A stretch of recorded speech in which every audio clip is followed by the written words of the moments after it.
Assalamu alaikum everyone. Let's look at an example of Bayesian network. Let's assume that we are creating a Bayesian network and will model the marks of a student on his examination. So now the marks will obviously depend on a couple of factors. So these are the couple of factors like exam level, IQ level, marks, aptitude score, admission. We have already considered a couple of factors on which the marks will depend on. It will depend on the, for example, the exam level. Exam level is basically a discrete variable.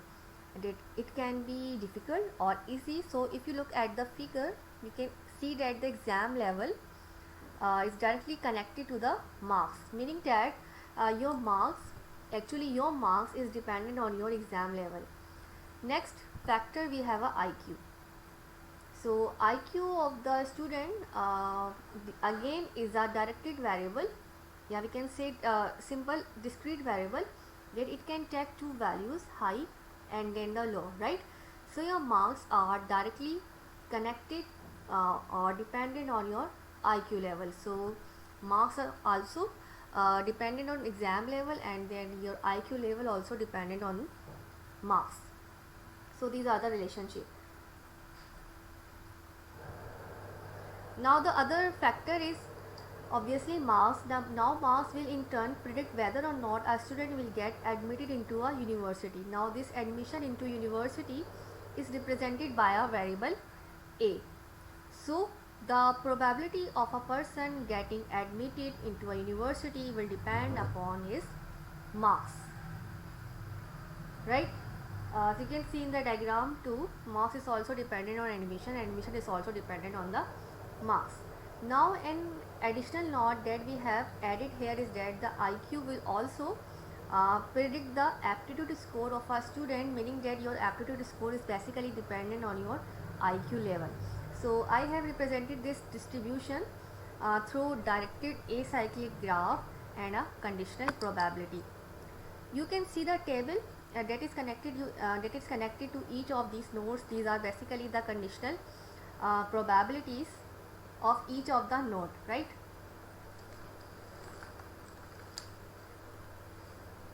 From exam level and then the IQ level, since they are root nodes, or since they are no other parent node and they just have a basic probability. But when it comes to a marks, you can see that the conditional probability table has a separate column, and for IQ level and for exam level, and that table will basically represent the conditional probability. Similarly, for aptitude score, you can see the conditional property table has a separate column for IQ, and a condition and a admission. There is a separate column for marks. This is because there are links between these nodes. I hope all of you understand how you can represent the problem statement through a directed acyclic graph DAG, right? That's the first step in building a Bayesian network. So like I mentioned earlier, graph clearly, each variable or each node depend on its parent node. Since we are creating a Bayesian network,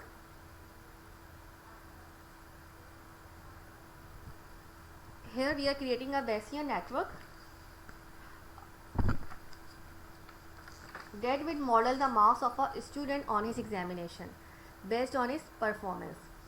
What we are going to do is we are going to factorize a joint probability distribution, right? So joint probability distribution, like I mentioned earlier, is the probability of event occurring at the same time.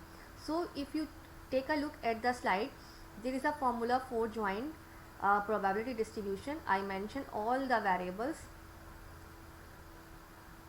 the probability, all the variables of a probability like A, M, I, E, S.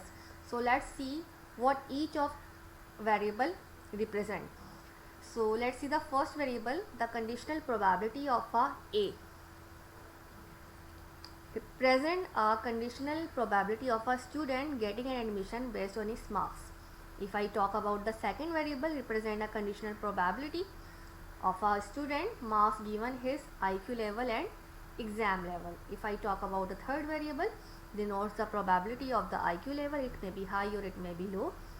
And if I talk about PE, the fourth variable denotes the probability of the exam level, whether it is difficult or it may be easy. The fifth one is the last variable, denote the conditional probability of his aptitude score based on his IQ level, right? So they are all dependent, and all the probabilities that you get when you factorize a joint probability distribution. So to sum up, what we did here was we studied the relationship between parents and then the child. So let's consider again, these are the variables we consider for this scenario. A, student admit marks. M, CP of the student marks, IQ and the exam level. I, IQ level.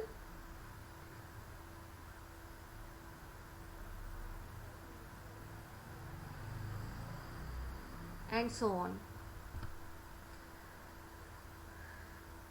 Now let's summarize the scenario. The marks, for example, we have considered the marks of a student depends upon the exam level and then the IQ level of the student.